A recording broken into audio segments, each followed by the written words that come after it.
Hey y'all, it's Raheel. I recently renewed my home and car insurance, and let me tell you, the process was exhausting. From filling out the same information multiple times to the endless spam calls, I was done.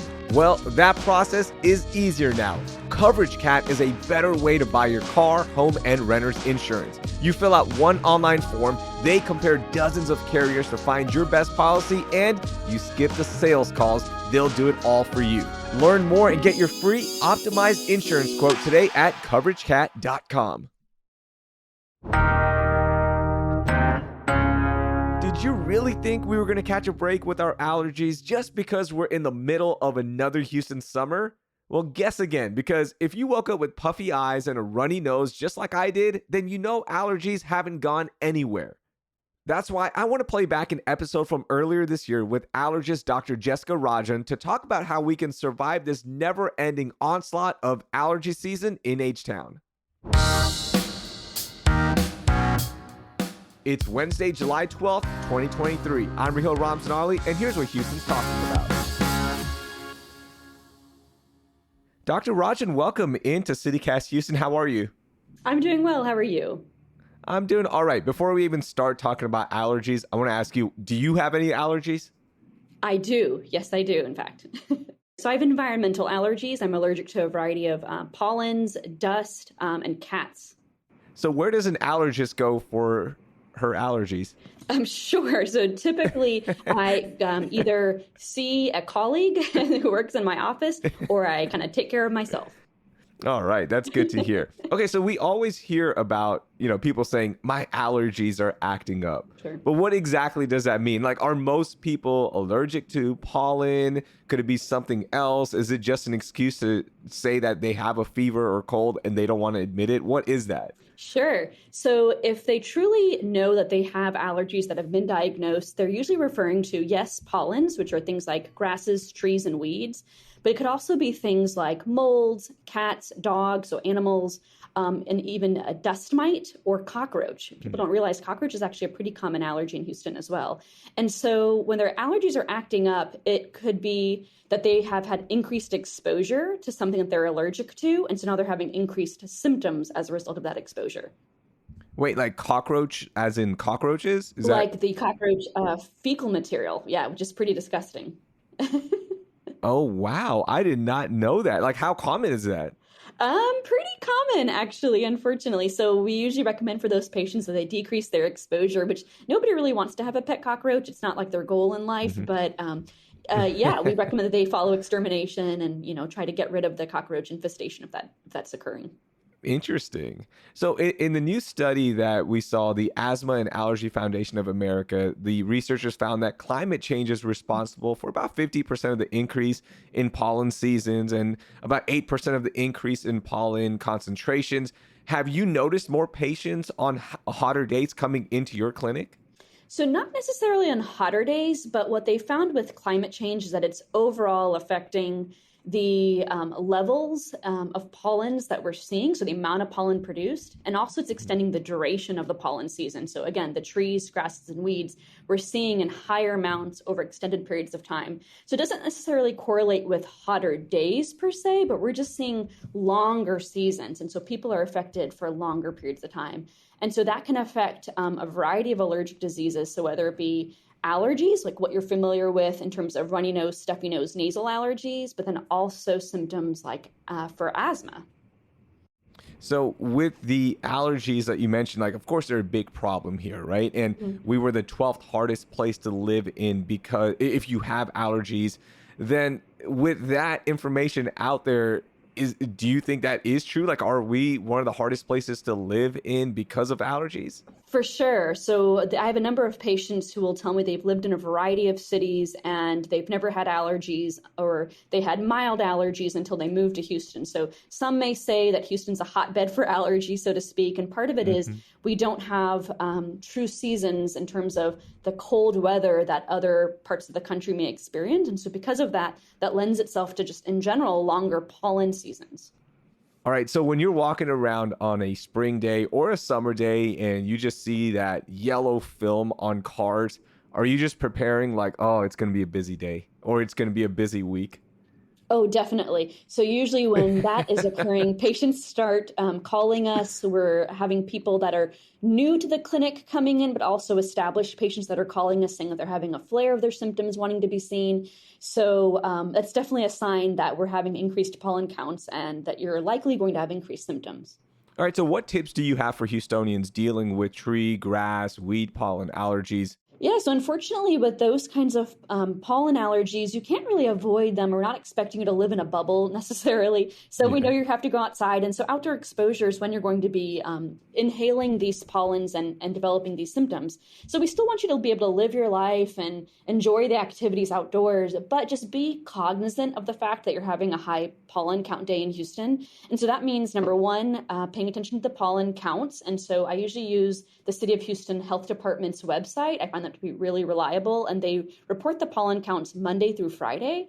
And so you can look to see before you leave your house, are we having elevated pollen counts, and are they the items that you're allergic to? And if that's the case, then we'd recommend pre-medicating or taking your medications that morning before you go outdoors.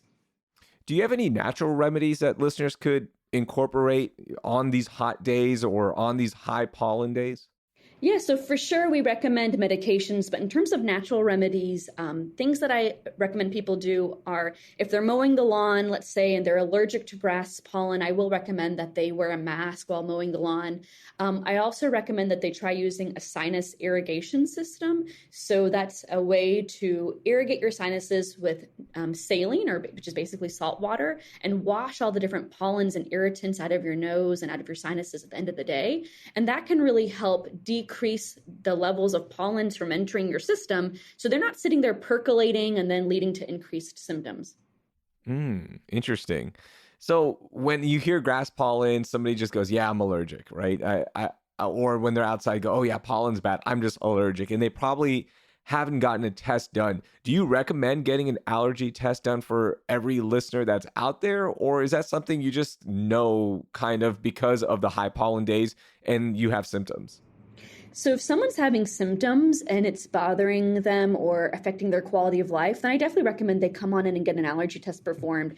If you're having no symptoms, then no, you don't need a test. But if you are, yeah, we're happy to get you allergy tested. The advantage of it is then we can pinpoint exactly, number one, which categories of pollens you're allergic to, and you actually find out exactly which species. So for instance, if you know that you're allergic to elm tree versus oak tree, then when you look at those pollen counts, they mean so much more to you, and you're able to really predict when your symptoms will occur, right? And so I definitely think it's super helpful for patients to get that allergy test performed. Not only for pollens, but when we do things, I know there's a few indoor allergens. So for instance, if you have a pet like a cat or a dog, or even an allergy to dust mites, that's very helpful to investigate and figure out, because then we can give you recommendations on how to avoid those. And we Yeah. never tell you to get rid of your animal. We know they're part of your family, but we can at least give you recommendations in terms of how to decrease your exposure or special bedding that needs to be put on the bed, etc. So in Houston, why is it so bad here? I know we've kind of hit on it a little bit and we've talked about it, but why is it so bad here in the city of Houston with allergies? So it's bad, number one, because of our higher temperatures. And so we're warm. When we don't get a hard frost, the pollens don't die off, so to speak. So that's number one. Number two, the humidity levels that we reach. Our elevated humidity levels will lead to increased mold counts, but then also increased dust mite counts. And again, that's an indoor allergen that you can be allergic to. So the humidity and then the fact that we're warm so much of the year. So the humidity is not only messing with our allergies, but it's also messing with our hair. So there you go. Thank you, humidity. I appreciate that. What are some common complaints you get from patients about allergies, and what tips do you share with them? So what we'd recommend is, number one, getting their allergy test performed so they can see what they're allergic to. And then number two, we go through, what medications are best for them. So if they're taking a medication, let's say over the counter, sometimes they may not be using the right combination. Sometimes they're not using the proper technique for a nasal spray. There are some nasal sprays that can be addictive as well. So sometimes I have to go over the harms of, which ones are safe to use daily, which ones are not. And so there's a lot of things that we can do to help them out. So I always recommend getting an allergy test performed by a board certified allergist like myself. Wait, a nasal spray could be addictive? Yes, there are certain ones that are considered nasal decongestant spray. Uh-huh. So those are ones that actually try to shrink the blood vessels in your nose. And so they have an addictive capacity and can actually damage the lining of your nose on the long Wow. run. I did not know that. Learned something new. That is incredible. Final thing, what made you want to become an allergist, an allergy doctor? Oh, sure. Great question.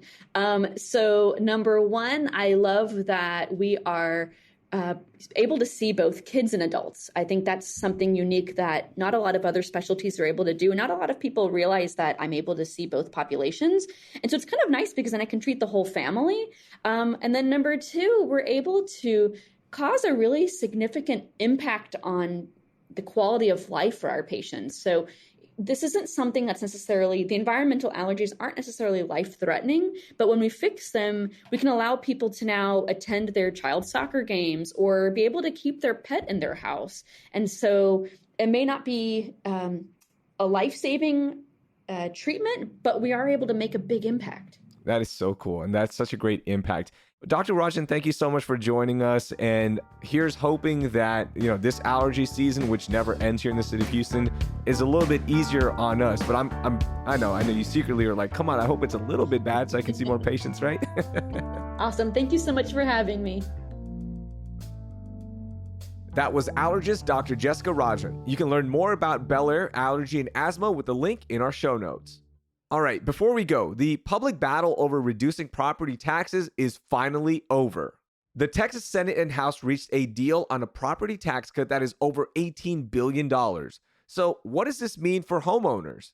Well, the homestead exemption will bump up to $100,000, and on average, homeowners will save about $1,300 on taxes and $1,400 for seniors. There's also breaks for business owners, and you can read the full list of breaks with the link in our show notes. That will do it for today. Thank you for listening, and I hope you learned something new.